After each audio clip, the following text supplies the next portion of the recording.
abategesi b'ebikonde aba Baltic Promotions balangiridde ennwana z'ebikonde ez'okubeerawo nga nakuzo mwezi 5 omwezi ogwokuna wali mu Lugogo Indo Arena ennwana 16 zisuubirwa okubeerawo n'abalwanyi ab'amannya omuli ne Kasujja Henry the Stopper ngono yayingidde mu bakubi b'ebikonde 1,000 abasinga mu nsi yonna ng'akadde kano mu buzito bwakwata kya 9 mu nsi yonna wakubagana n'Omutanzania Sebastian Deo olwo Conrad Seruyange atunke ne Sajja Biben Ivan Kambagire wakubagana ne Chobe Jona Majid Kabonge wakwambalagana ne Simon Muwanguzi mwana muwala Salmat Tibesigwa wakubagana n'Omutanzania Sakina Inrahim kosa abalwanyi abalala b'amannya okuli Abdul Njego Kevin Muganga Mude Ntambi Isaac Masembe n'abalala abagenda okubagana ku lunaku olwo.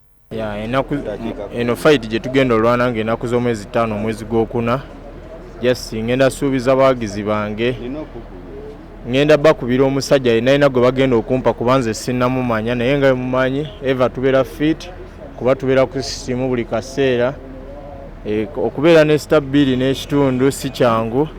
bannayuganda bonna mbakoowoola ng'ennaku z'omwezi 5 omwezi gw'okuna mujje ku MTN Arena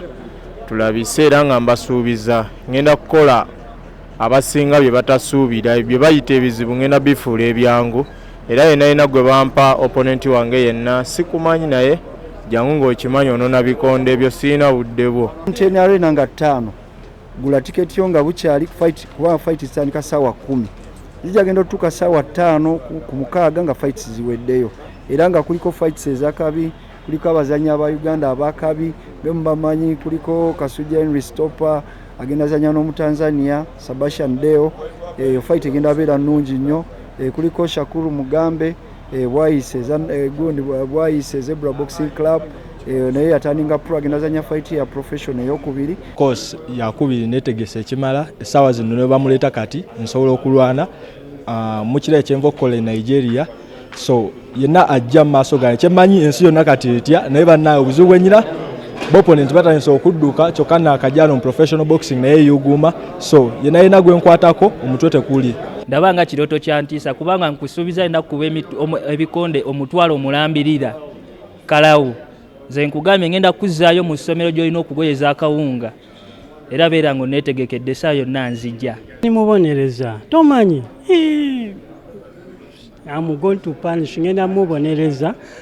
yayitani King Kongo ako kamyu ka Ntebe Road kamyu si byebogero baba bijja wangenda muyigiriza abadde abana bamuweweta bwewe kati aze mu basajja ngenda mukuba kyemusuubiza ati ajje nga yeesibye ebbiri kuba ate ndina musawo mwenjala ebadde nnuma obusungu ngenda kumalira kuye n'enjala nakujja ndikaani ajje nga akimanyi era ku budde ye akimanyi nti Kalevu ka Yesu tazannya n'ekirala nebazannyo management yange ntaddemu ssente Hibra Abel Kitaka ne Geoffrey Mugerwa Salt TV Omunyo.